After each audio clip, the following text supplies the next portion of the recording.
Hello everyone, आप सभी का स्वागत है आपके अपने यूट्यूब चैनल पे। तो आज हम आपके बीच में एक बार फिर से आपके सेकंड ग्रेड के इंपॉर्टेंट क्वेश्चन लेकर आ चुके हैं। जो आपका सेकंड ग्रेड का जो फर्स्ट जीके का पेपर होगा, ठीक है, फर्स्ट जीके का जो पेपर होगा उसके इंपॉर्टेंट क्वेश्चन हम आपके बीच में लेकर आ चुके हैं। ये क्वेश्चन आपके एग्जाम की दृष्टि से बहुत इंपॉर्टेंट है। आपको पता है आपका फर्स्ट जीके का पेपर 21, 22 और 24 दिसंबर को होगा। उनके एग्जाम के लिए बहुत ही इंपॉर्टेंट क्वेश्चन है, तो इस क्लास को आपको एंड तक देखना है। और अगर आप चैनल पर पहली बार विजिट हो रहे हो तो चैनल को सब्सक्राइब वगैरह कर देना, क्योंकि डेली यहाँ पे आपको इंपॉर्टेंट क्वेश्चन प्रोवाइड करवाए जाएंगे। तो सब्सक्राइब करने के साथ साथ नोटिफिकेशन बेल को ऑन कर देना। तो चलिए आज की इस क्लास को स्टार्ट कर लेते हैं। तो देखो, सबसे पहला क्वेश्चन आपकी स्क्रीन के सामने आ गया कि राजस्थान में अफीम उत्पादक जिले कौन से हैं। राजस्थान में अफीम उत्पादक जिले कौन से आपको बताना है। एक तो आपका ऑप्शन दिए गए चित्तौड़गढ़, एक है बारां, एक है झालावाड़, एक है ये सभी। तो इसमें आपका डी यानी ये सभी राइट हो जाएगा। यानी झालावाड़ भी है, बारां भी है, चित्तौड़गढ़ भी है। ये तीनों जिले अफीम उत्पादन की दृष्टि से बड़े जिले हैं, तो यहाँ पे डी राइट हो जाएगा। अगला देखिए, कादरी स्थित है। कादरी स्थित है जयपुर के अंदर है, जालौर के अंदर है, जोधपुर के अंदर है या फिर जैसलमेर के अंदर है कादरी। तो देखो, आपको यहाँ पे तीनों चारों में ऑप्शन में यहाँ पे कंफ्यूज नहीं होना है, क्योंकि आपको चार ऑप्शन एक से दिए गए हैं, जालौर, जैसलमेर, जोधपुर, जयपुर। तो इनमें आपको कंफ्यूज नहीं होना है। आपकी जो काजरी है वो जोधपुर के अंदर स्थित है, यानी सी ऑप्शन आपका राइट हो जाएगा। अगला क्वेश्चन देखिए कि अन्न का कटोरा कहलाता है। इंपॉर्टेंट क्वेश्चन है, इंपॉर्टेंट। अन्न का कटोरा कहलाता है अलवर, सवाईमाधोपुर, श्रीगंगानगर या फिर कोटा। तो देखो, अन्न का कटोरा आपका होगा श्रीगंगानगर, ठीक है। श्रीगंगानगर आपका अन्न का कटोरा होगा। और एक मैंने आपको कल भी क्वेश्चन बताया था कि जो कोटा है, ठीक है, कोटा संभाग है ना, उसमें सर्वाधिक नदियां हैं। सबसे नदियों वाला संभाग पूछ ले तब आपको कोटा बताना है। ये भी क्वेश्चन आपका इंपॉर्टेंट है। अगला क्वेश्चन देखिए, राजस्थान में नई वन नीति की घोषणा कब हुई। राजस्थान में नई वन नीति की घोषणा कब हुई है। क्वेश्चन एग्जाम रिसेंट के जो एग्जाम थे उनमें भी पूछा गया क्वेश्चन है। तो इसमें आपको बताना है राजस्थान में नई वन नीति की घोषणा कब हुई। तो आपका हो जाएगा 2010 में। डी ऑप्शन आपका है, 2010 में नई वन नीति की यहाँ पे घोषणा हुई। चलिए नेक्स्ट अगला क्वेश्चन देखिए। अगला क्वेश्चन आपका है, उड़न गिलेरी के लिए प्रसिद्ध अभ्यारण्य कौन सा है। उड़न गिलेरी के लिए प्रसिद्ध अभ्यारण्य बताना है। सीतामाता अभ्यारण्य, दर्रा, सरसिका, केवलादेव। तो ये तो आपको पता है केवलादेव कहाँ पे, करौली के अंदर है। करौली के अंदर ये क्वेश्चन आपका पूछा जा सकता है, करौली के अंदर है। और सीतामाता अभ्यारण्य हो जाएगा इसमें आपका राइट, ठीक है। सीतामाता अभ्यारण्य आपका राइट हो जाएगा, यानी उड़न गिलेरी के लिए सीतामाता अभ्यारण्य प्रसिद्ध है, यानी ए ऑप्शन आपका राइट हो जाएगा। अगला देखिए, राजस्थान में प्रथम चीनी उद्योग स्थापित किया गया था। राजस्थान में प्रथम चीनी उद्योग कहां पर स्थापित किया गया था, बता दो। हाँ, चार ऑप्शन आपको दिए गए, चित्तौड़गढ़, भोपाल सागर, उदयपुर, सीकर। तो राजस्थान में प्रथम चीनी उद्योग आपका भोपाल सागर में स्थापित किया गया, भोपाल सागर, यानी बी ऑप्शन आपका राइट हो जाएगा।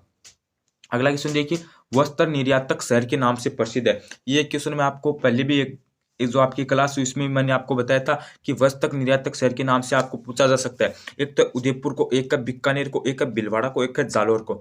तो आपका वस्त्र निर्यातक शहर के नाम से हो जाएगा भीलवाड़ा, ठीक है।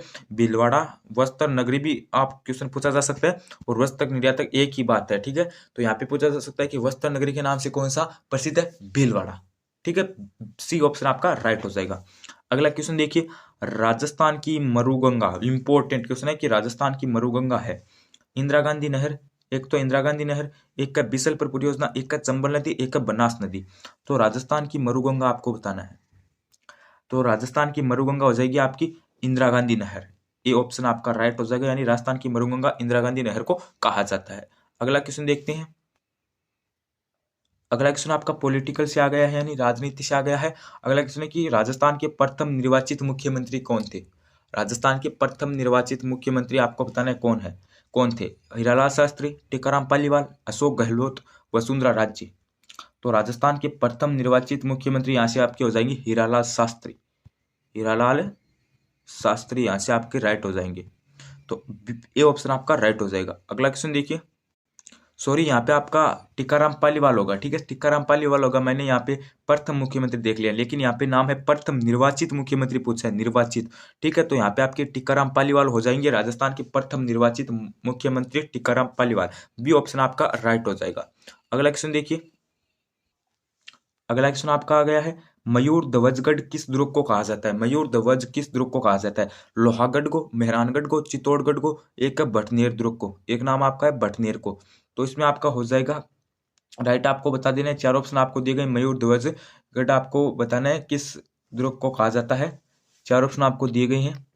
तो इसमें हमारा हो जाएगा बी, यानी मेहरानगढ़ को कहा जाता है। ठीक है, मेहरानगढ़ दुर्ग को कहा जाता है मयूर ध्वज। अगला क्वेश्चन है कि ढोलामारू किस चित्रकला से निर्मित है? ढोलामारू किस चित्रकला से निर्मित है? इंपॉर्टेंट क्वेश्चन है। बीकानेरी, मेवाड़ी, किशनगढ़ी, जोधपुरी। तो इसमें आपका हो जाएगा डी, यानी जोधपुरी से निर्मित है। ठीक है, जोधपुरी से निर्मित है। तो आपको पता है यहाँ पे आपका डी ऑप्शन राइट हो जाएगा। यहाँ पे आपको पता है, यहाँ पे जो किशनगढ़ है ये भी नहीं होगा, मेवाड़ी भी नहीं होगा, बीकानेर भी नहीं होगा, ये ढोलामारू, ये आपकी हो जाएगी यहाँ से जोधपुर से। अगला क्वेश्चन देखते हैं। अगला क्वेश्चन है कि बनेश्वर मेले का आयोजन होता है डूंगरपुर में, जालोर में, नागौर में, टोंक में।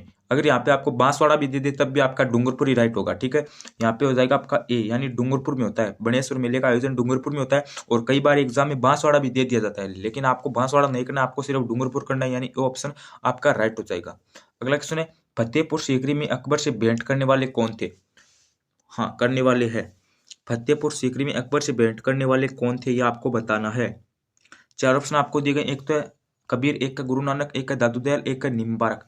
तो इसमें आपका हो जाएगा दादू दयाल। ठीक है, अकबर से भेंट करने वाले दादू दयाल थे। अगला क्वेश्चन देखते हैं। अगला क्वेश्चन आपका आ गया है विश्नोई संप्रदाय के प्रवर्तक कौन थे? विश्नोई संप्रदाय के प्रवर्तक आपको बताना है जसनाथ जी, जाम्बो जी, संत पिप्पा, रजब जी। तो इसमें आपका हो जाएगा विश्नोई का पूछा है तब आपका हो जाएगा जाम्बो जी। ठीक है, जाम्बो जी हो जाएंगे। और एक आपका जसनाती संप्रदाय है उसके हो जाएंगे जसनाथ जी। ठीक है, जसनाती के हो जाएंगे, या फिर अग्नि का भी एक नाम आता है, उस संप्रदाय के हो जाएंगे आपके जसनाथ जी। ये कतियासर बीकानेर के संबंधित है। ठीक है, और ये जोधपुर के हो जाएंगे। ठीक है, बीकानेर से संबंधित है। अगला क्वेश्चन देखिए, लोक देवता तेजाजी का जन्म स्थान है। लोक देवता तेजाजी का जन्म स्थल है नागौर, करनाल, उड़ुकमंड, एक आपका है चूरू। तो देखो चूरू तो आपका हो जाएगा तेजाजी, सॉरी गोगाजी से संबंधित। ठीक है, चूरू गोगाजी से हो जाएगा, और करनाल हो जाएगा तेजाजी से, तेजाजी से। ठीक है, और यहाँ पे अगर आपको नागौर नाम दिया है तो नागौर नहीं होगा, लेकिन खरनाल नागौर के अंदर आता है, लेकिन जन्म स्थान तो सिर्फ खरनाल ही माना जाएगा, यानी बी ऑप्शन आपका राइट हो जाएगा। अगला क्वेश्चन देखिए, हाँ, भारत सरकार की ओर से घोषित राज्य की एकमात्र आदिम जनजाति कौन सी है? भील, सहरिया, काथोड़ी, डामोर। भारत सरकार की ओर से घोषित राज्य की एकमात्र जनजाति कौन सी है, ये आपको क्वेश्चन बताना है।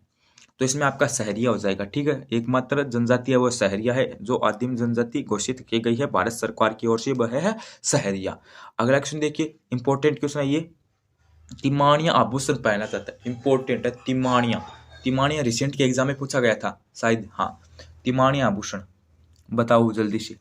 एक तो है गले में, एक है सिर में, एक है पैर में, एक है कमर में। तो एक क्वेश्चन आपका इनसे आएगा, तो यहाँ पे आपका हो जाएगा गले में। ठीक है, तिमानिया आभूषण गले के अंदर पहना जाता है, गले में। अगला क्वेश्चन देखिए, कांच पर हरे रंग की मीनारी है, थेवकला में है, उस्तकला में है, आकोला में है, या फिर ये सभी? कांच में हरे रंग की मीनारी ये हो जाएगी थेवकला में। ठीक है, ये कौन सी में है? थेवकला में है। और उस्तकला है, उस्तकला है, ये हो जाएगी ऊंट की खाल से संबंधित, ऊंट की खाल से संबंधित आपकी उस्तकला हो जाएगी। तो दोनों क्वेश्चन यहाँ से इंपॉर्टेंट है। अगला क्वेश्चन देखिए, अगला क्वेश्चन देखिए आपका, विश्व का सबसे बड़ा चांदी का पात्र कहां पर रखा हुआ है? विश्व का सबसे बड़ा चांदी का पात्र कहां पर रखा हुआ है, आपको बताना है जल्दी से। जयपुर में, उदयपुर में, सिटी पैलेस में, या फिर भीलवाड़ा में? तो इसके अंदर आपका हो जाएगा सिटी पैलेस में। ठीक है, सिटी पैलेस में विश्व का सबसे बड़ा चांदी का पत्थर रखा हुआ है। अगला क्वेश्चन देखिए, सी आपका राइट हो जाएगा। अगला क्वेश्चन देखिए, वंश भास्कर के रचयिता कौन है? वंश भास्कर के रचयिता कौन है? सूर्यमल मिश्रण, अंबिका दत्त, और एक आपका है विजय सिंह, एक आपका है गौरीशंकर। वंश भास्कर की, तो इसमें आपका हो जाएगा सूर्यमल मिश्रण। ठीक है, सूर्यमल मिश्रण वंश भास्कर के रचयिता है, यानी ए ऑप्शन आपका इसके अंदर राइट हो जाएगा। तो ये तो हमारे इंपॉर्टेंट क्वेश्चन थे, और आपको हमने लगभग 20 से 25 क्वेश्चन यहाँ पे करवा दिए हैं, और लगभग ये आपके सभी क्वेश्चन इंपॉर्टेंट है। और आपको क्लास अच्छी लगे तो क्लास को ज़्यादा से ज़्यादा शेयर करना है, और जो भी आपका कोई रिश्तेदार वगैरह कोई तैयारी कर रहा है भाई बहन, दोस्त तक क्लास को पहुंचाइए, दोस्त वगैरह को, और ज़्यादा से ज़्यादा क्लास को लाइक कीजिए। और आपको अंत में बताना है कि आपके कितने क्वेश्चन सही हुए हैं, आपको अंत में बताना है कि आपके कितने क्वेश्चन यहाँ पे सही हुए हैं, वो भी आपको कमेंट करके बताना है कि मेरे 20-25 में से इतने क्वेश्चन सही हुए हैं। और आपको चैनल को सब्सक्राइब कर देना है, ठीक है, आपको चैनल को सब्सक्राइब कर देना है, क्योंकि आपको इंपॉर्टेंट क्वेश्चन यहाँ पे डेली प्रोवाइड करवाए जाएंगे। तो सब्सक्राइब करने के साथ साथ आपको नोटिफिकेशन बेल को भी ऑन कर देना है। तो बस आज के लिए बस इतना ही। आप चैनल के साथ बने रहिए, like share and subscribe channel. धन्यवाद, थैंक यू।